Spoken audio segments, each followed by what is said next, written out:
Hi, I'm Dr. Bob Miller, a research editor here at 84,000, and today I have the honor of introducing The Basket's Display, translated by Peter Allen Roberts. If you've ever seen images of Tibet, there's a good chance you've also encountered the six-syllable mantra, Om Mani Padme Hum. This mantra is seemingly everywhere. It's carved into rocks along mountainside paths. It is printed on colorful flags strung from rooftops and on mountain passes. It decorates the prayer wheels spun day and night by devotees, both lay and monastic. The six-syllable mantra is arguably the most recited phrase in the history of Tibetan Buddhism, recited more commonly even than the refuge formula, perhaps. And yet, for most of the people who recite it, the text that first introduced the mantra to the world is virtually unknown. That text is the Kāraṇḍavyūha, the Basket's Display, a Sanskrit sutra composed in India somewhere between the 3rd and 5th centuries of the Common Era. Let's start with the title, because it tells us something important. A Kāraṇḍa is a large pot-bellied basket with a lid. Traditionally, these were used to store scriptures and other things in ancient and medieval India. Vyūha is a Sanskrit word that means something like arrangement or display. It has the sense of things being set out or laid out before you. And thus, the title is a description of what this sutra does. It shows us what is inside this Kāraṇḍa, this basket or chest. And what is inside are stories of Avalokiteśvara's compassionate activity and how the six-syllable mantra, Om Mani Padme Hum, came into the world. Who is Avalokiteśvara? If you're new to Mahayana Buddhism, here's a short version. A Bodhisattva is a being who has vowed to achieve full awakening, Buddhahood, so that they may free all sentient beings from suffering. Avalokiteśvara is, in a sense, the Bodhisattva of all Bodhisattvas, the one who looks upon the world with compassion and cannot rest while beings are suffering. He is known in Tibetan as Chenrezig, in Chinese, in female form, as Guanyin. And across Asia, he or she is one of the most beloved figures in all of Buddhism. And the Basket's Display is the text that, more than any other, introduced Avalokiteśvara to the world. One of the most striking features of the sutra is how deeply it is in dialogue with the Hindu world around it. This is a text that knew its audience. Rather than ignoring the gods that many people in India worshipped, such as Shiva, Vishnu, Brahma, it absorbs them, claiming that all three originated from Avalokiteshvara's body. This is not an uncommon move in the history of religion. When one tradition assimilates the gods of another, it is saying, in effect, that yes, those figures are powerful, but they are still subordinate to ours. Nowhere is this more visible than in the pairing of Shiva and Avalokiteshvara. Shiva is also known as Ishvara, the Lord or ruler. And that very same epithet is embedded in Avalokiteshvara's very name, the ever-watchful Lord. More strikingly still, Avalokiteshvara's mantra, Om Mani Padme Hum, appears to be patterned on Shiva's own 5-syllable mantra, Om Namaha Shivaya. Same opening syllable, same devotional structure, 6 syllables against 5. It appears to be a deliberate echo and a deliberate elevation. This is how traditions absorb and transform one another, creating dense webs of interconnection across what we oftentimes imagine as separate religions. So what actually happens in this sutra? The sutra opens in Prince Jeta's Grove, a monastery near the city of Sravasti in northern India. Buddha Shakyamuni is teaching when the assembly is suddenly bathed in a miraculous light, and a bodhisattva named Sarva Nivadana Vishkambin, just try and do your best to pronounce his name, asks the Buddha where the light came from. The Buddha explains, it came from Avalokiteshvara, who has just returned from visiting the city of hungry ghosts and the deepest and most terrible of the Buddhist hells, Avicii.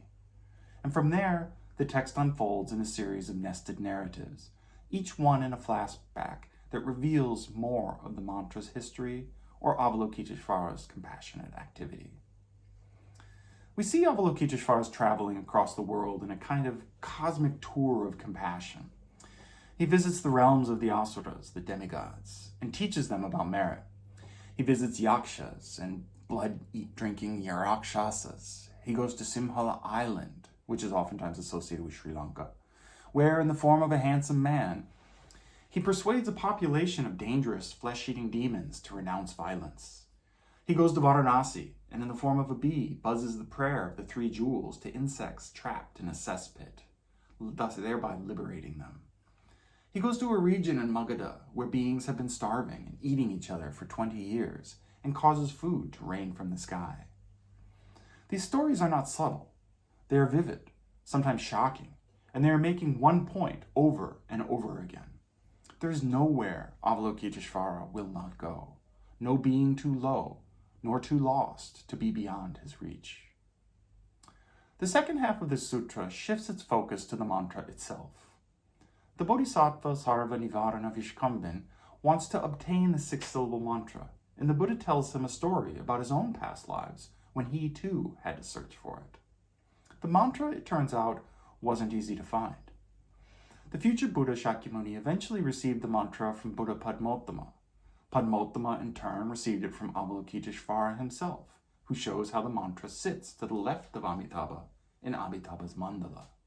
Here, in Amitabha's mandala, the mantra is not simply syllables or sound, but rather is embodied in the form of a goddess whose very name means the great 6-syllable mantra.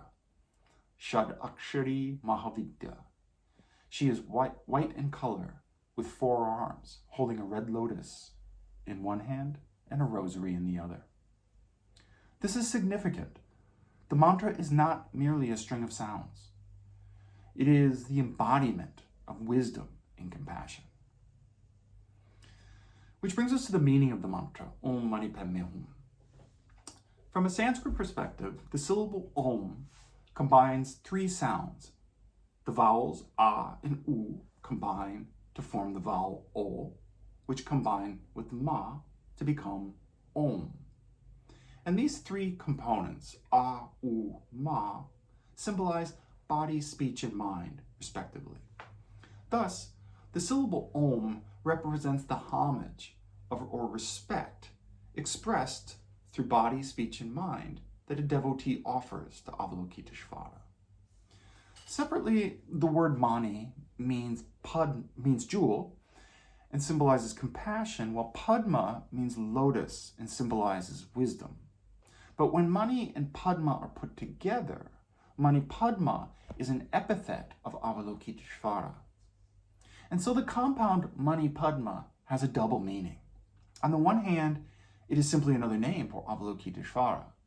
On the other, it evokes the qualities of wisdom and compassion for which Avalokiteśvara is especially known. The syllable Hum, meanwhile, is said to express a sense of unity or union. Thus, the mantra can be understood as both an act of homage to Avalokiteśvara and an invocation of the union of compassion and wisdom, which is, in Buddhist terms, the very nature of awakened mind. But each of the 6 syllables also has its own symbolic correspondences. For instance, the 6 syllables are said to correspond to the 6 realms of cyclic existence: the gods, demigods, humans, animals, hungry ghosts, and the hells.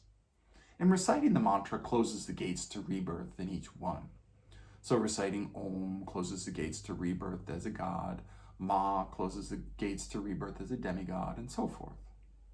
Alternatively, each syllable corresponds to one of the 6 root afflictions: pride, envy, attachment, delusion, greed, anger. And reciting these 6 syllables thereby purifies these 6 root afflictions. So how should we approach this text? The text is not primarily making an argument.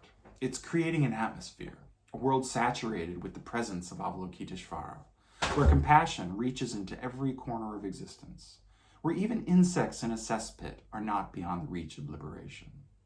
And the mantra, at its heart, Om Mani Padme Hum, is an invitation to participate in that world. The Tibetan master Patrul Rinpoche captured the spirit of the practice beautifully. Avalokiteśvara is the essence of all Buddhas. The 6 syllables are the essence of all mantras. Awakened mind is the essence of tantric practice.